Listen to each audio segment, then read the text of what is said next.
Hey, welcome back to Fix It for Josh's Sake. Today I'm going to tackle a little different project. I was at a flea market and I found a carburetor off of an old snowmobile. It's a Tillotson carburetor, and it would have went on a Sachs motor in an old Arctic Cat. So I'm going to tear into that, rip it apart, put a new rebuild kit inside of it, and take you along the journey as we do that. And then hopefully I'll bolt it onto a Sachs motor and one of the snowmobiles here, and maybe show you guys me ripping around in it someday. Right now, it's the middle of summer. We're not doing any snowmobiling around here, but I'm still dreaming about it. All right, let's get to it.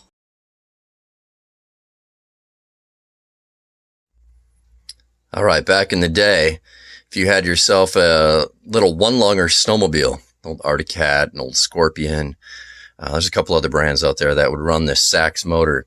The size you always wanted was this 336, which is basically called a 340.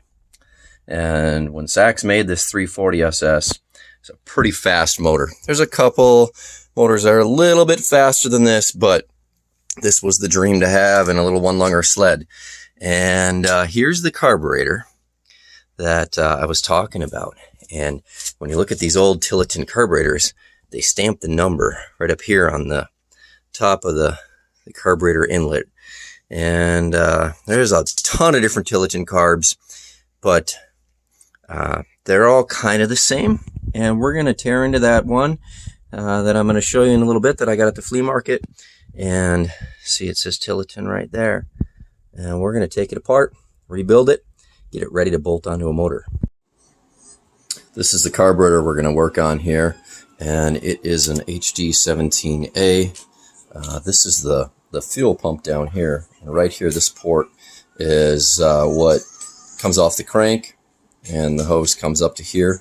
The fuel pump pumps here, draws in the fuel here from the gas tank, and we're going to take it all apart. This is what gets dry rotted and crusty in here.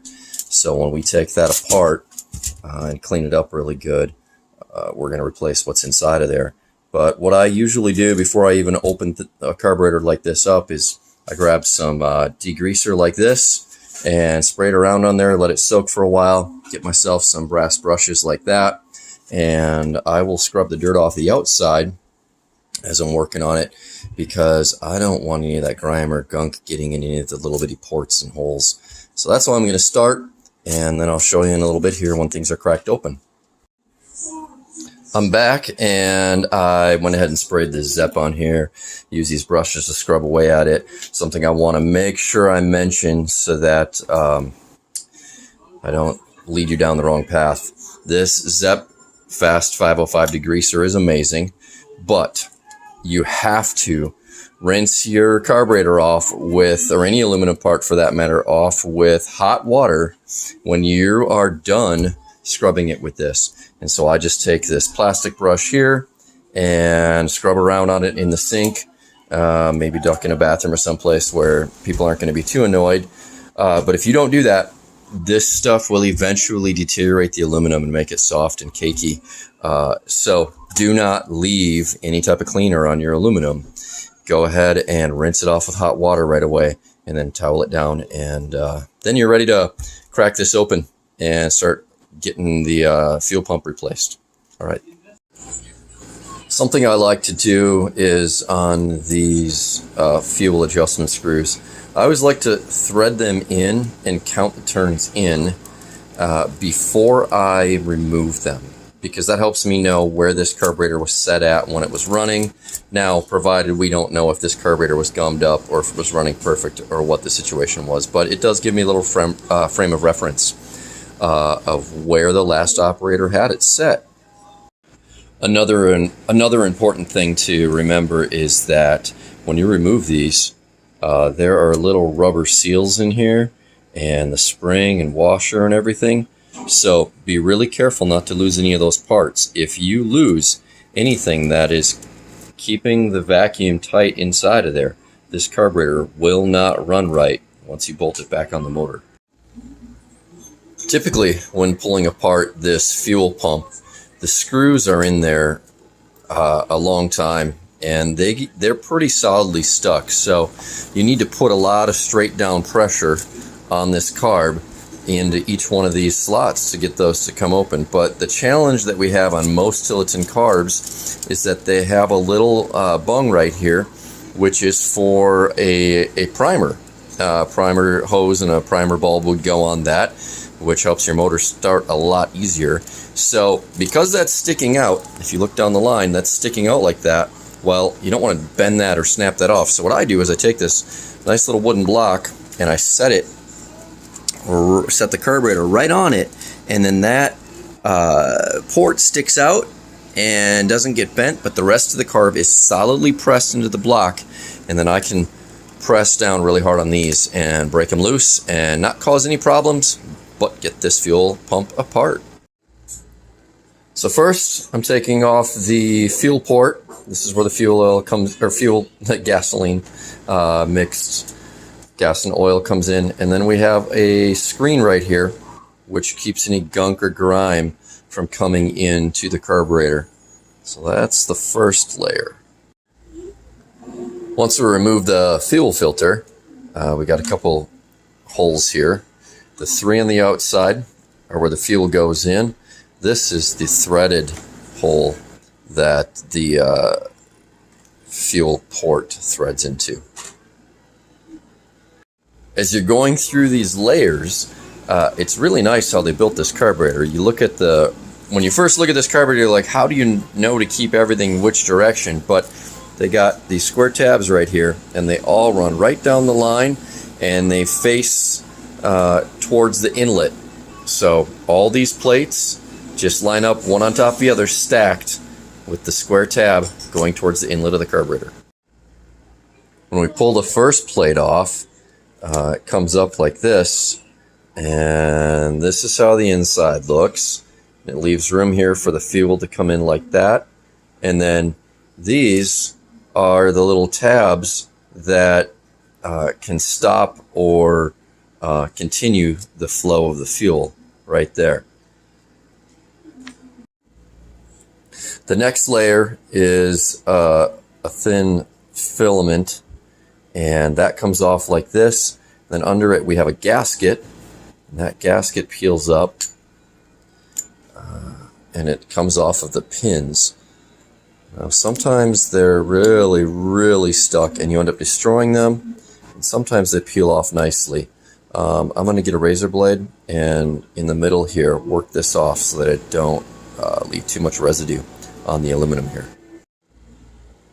I love these cheap little disposable razor blades because I'm not really using it to cut the gasket, but because it's so thin it slides in there and breaks everything loose, and then we can just pull this away and see our next layer, and we were able to do that pretty nicely without leaving any goo or gunk or gasket material behind.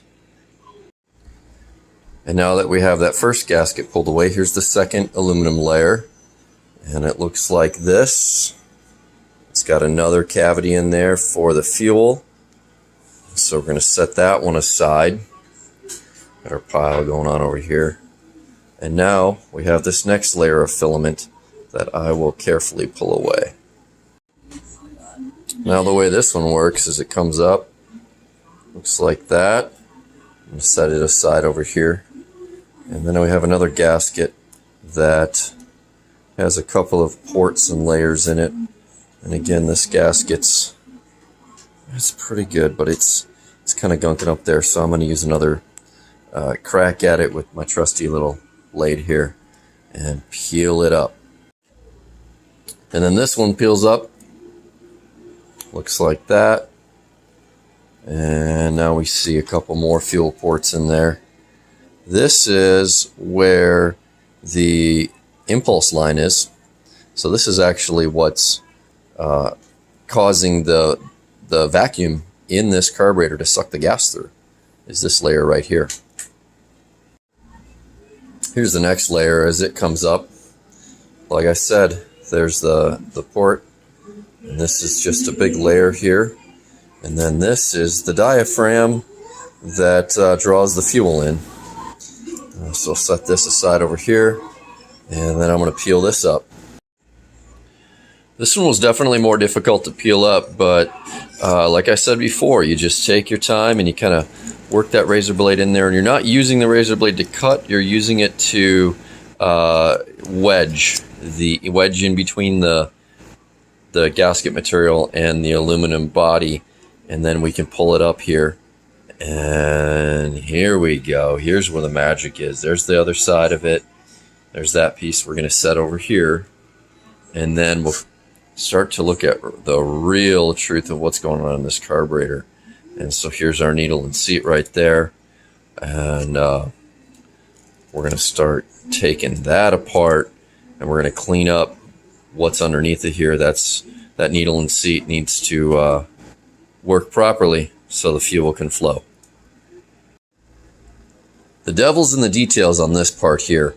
This little finger has a very small spring under it right down in there. It's kind of hard to see, but I think you can see it down there. And that spring is super important. And there's a little bit of pressure there. You actually can buy different springs to get the right amount of pressure. Some guys will actually use a poppet test to be sure that that pressure is relieving at the right rate. But also another thing I want to point out is don't get clumsy with a great big screwdriver. Get a small screwdriver in here to break this screw loose.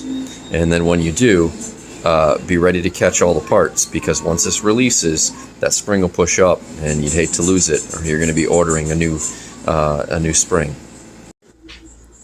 Once again, because we want to get this screw out of there without rounding out that slot, I'm putting my carburetor on this block again, and that way I'm not applying any pressure on that primer port, and yet I can get a nice square push on the screw and break it loose. When we get the parts out of the bottom of this carburetor, we got that little spring, we got that little screw. Something I want to point out is that this pin comes out really easily. Don't lose that. And then I think I found the reason why this carburetor was sitting at a flea market, and it's because this needle and seat right here was jammed. And that happens because this tip, if I get back, there you go, it's rubber. And that rubber, if it sits closed for a really long time, can start to get kind of really used to sitting into the seat that it is designed to sit into, but it sits in there so long it gets stuck, and then we are unable to get it to open up and let fuel in. And if you can't get your carburetor to let fuel in, your motor will never run. I'm guessing this carburetor was pulled off and tossed off to the side because somebody couldn't figure out why the heck their motor was never running. I think we found the culprit. Alright, the seat down inside of this carburetor is a 10 millimeter, but a typical 10 millimeter socket will not fit in there. You're probably going to have to do what I have to do in order to get a socket over top of that seat. So I stuck my 10 millimeter into the drill here, and I am going to grind the edge of that socket down so that it will fit down inside of the hole and be able to retract that 10 millimeter seat inside of the Tillotson carburetor. Started.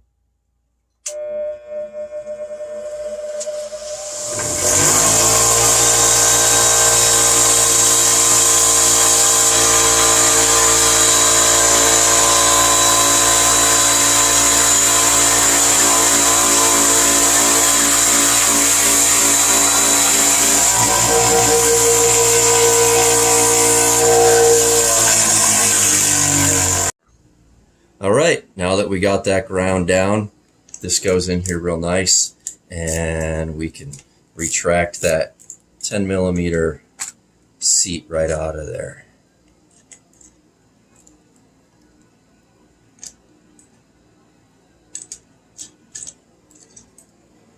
There we go. Okay, now that we've got that needle and seat out, just be aware that there is a brass washer down in there, a crush washer, and that will come out with air, or I'm going to use a little screwdriver and I'm going to pull that out, but you do not want to lose that. Now that we've got this carburetor pretty much fully disassembled, I am going to blow air through all of the ports and inlets and outlets. And so, for example, I'll be blowing air in here, and any little port like this one here, or we'll come over here and we'll blow air in there, and all the little inlets and outlets that you see, like that hole there is an inlet. Just to be sure everything's clear and everything's clean and air is flowing properly, which means that when we put it all together, fuel will flow properly. I'm not going to pull out these Welch plugs because I don't believe there's any problem in there. I guess when I start blowing air through, I'll decide if there's restriction or not. So I got all my old parts here. I've got the carburetor here. Everything is cleaned out.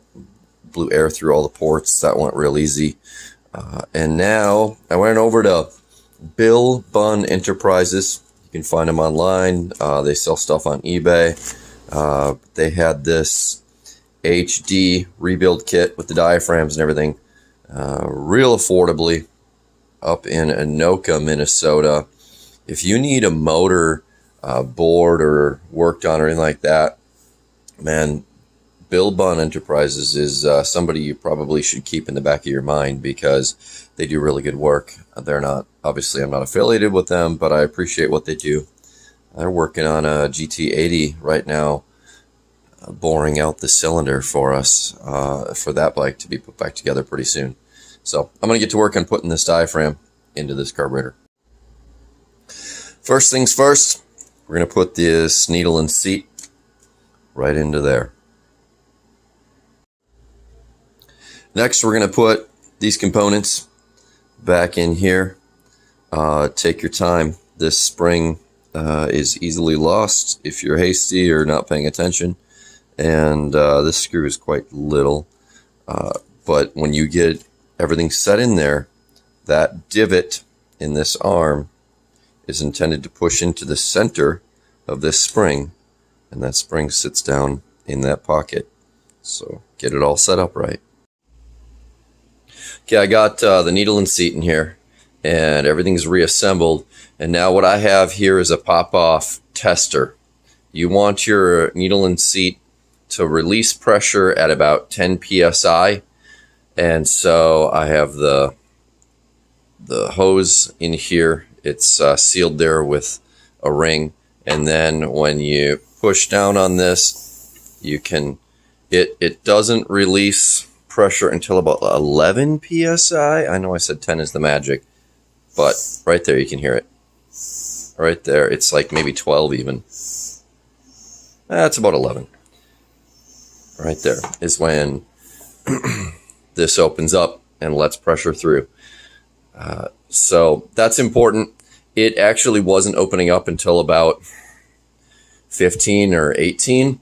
And so then I went and grabbed a little bit of machine oil, and I put it in there, and it's releasing at 11 psi. I assume I can do that because when gasoline's coming through there, there's a little bit of lubrication helping the rubber seal break loose from the seat. But right now, if this is dry, the needle and seat wasn't releasing till there was a lot higher pressure here. All right, we got our rebuild kit here for the HD. And there's only one way that this stuff goes on. You just have to take the time to compare. And I mean, if you have this upside down, you could spin this all day and it'll never match.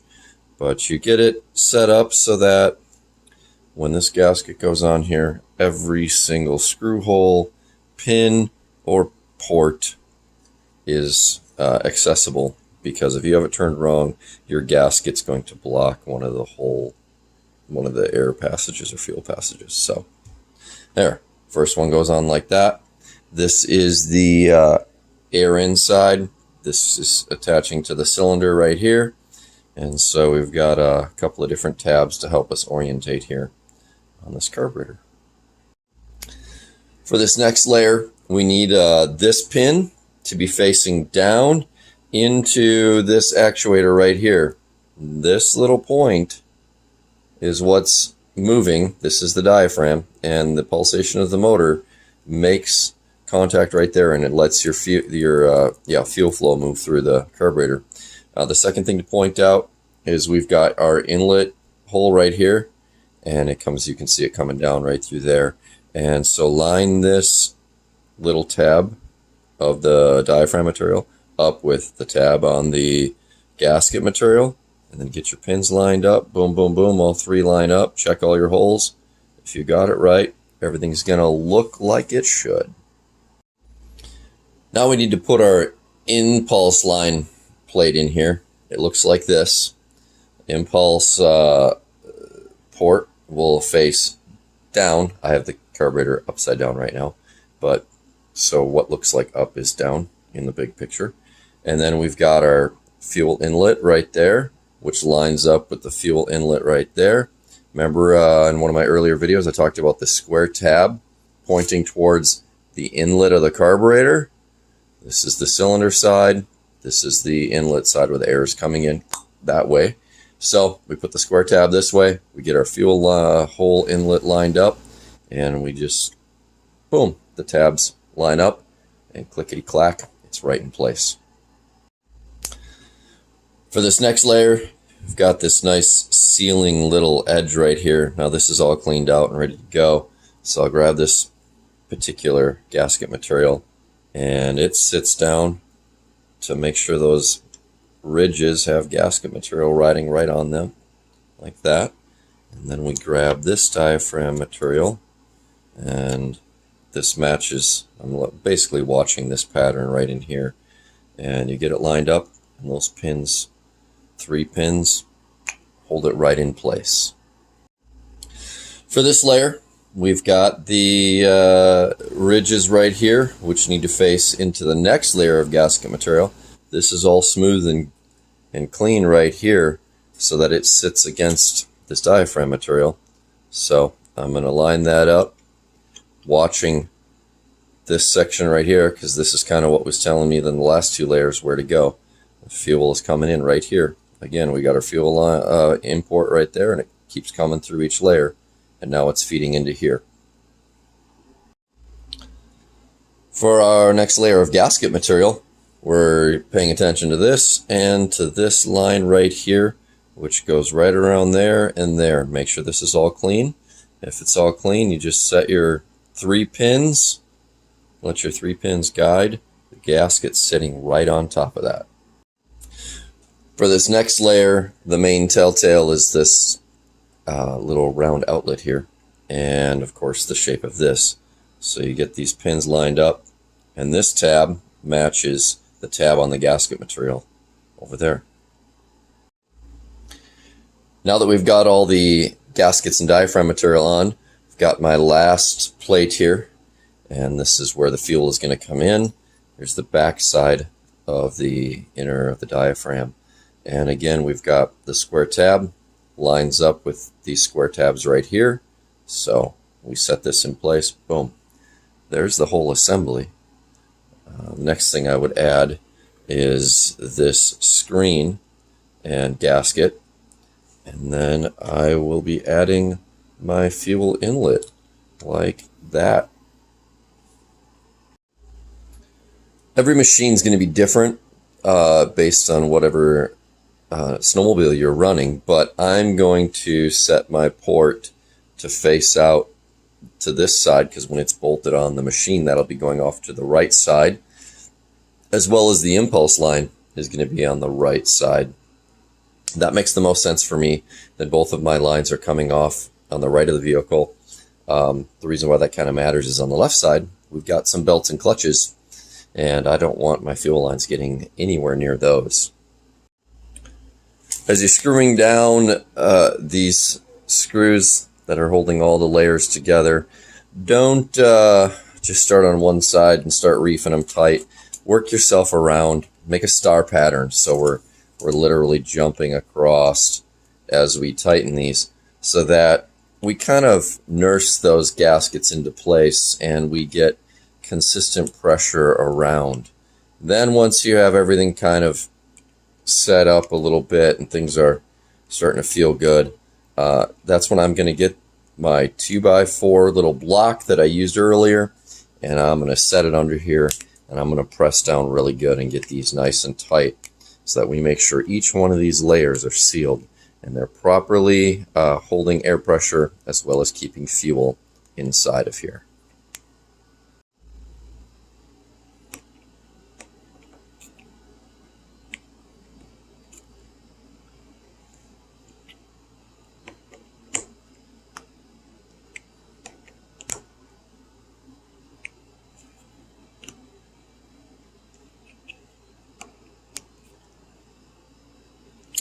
There, nice and tight.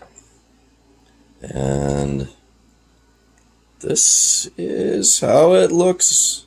Now all I need to do is put in my high speed and low speed adjustment screws.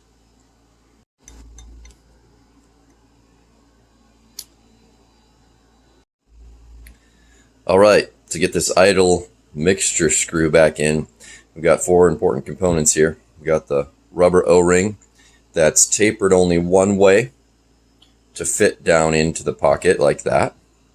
And then we've got the brass washer that sits on top of that like that. And then we've got the screw with the spring. And that comes and sits right in there and screws down in. For now, we'll just give it a little tension. And that's back together correctly on this side. And on this side, we've got the high-speed mixture screw. And again, we got the 4 critical components. The O-ring, it's got the tapered edge that slides down in like that. Got the nice brass washer, sits down in like that. And then we've got our spring and our screw, and that goes in like that.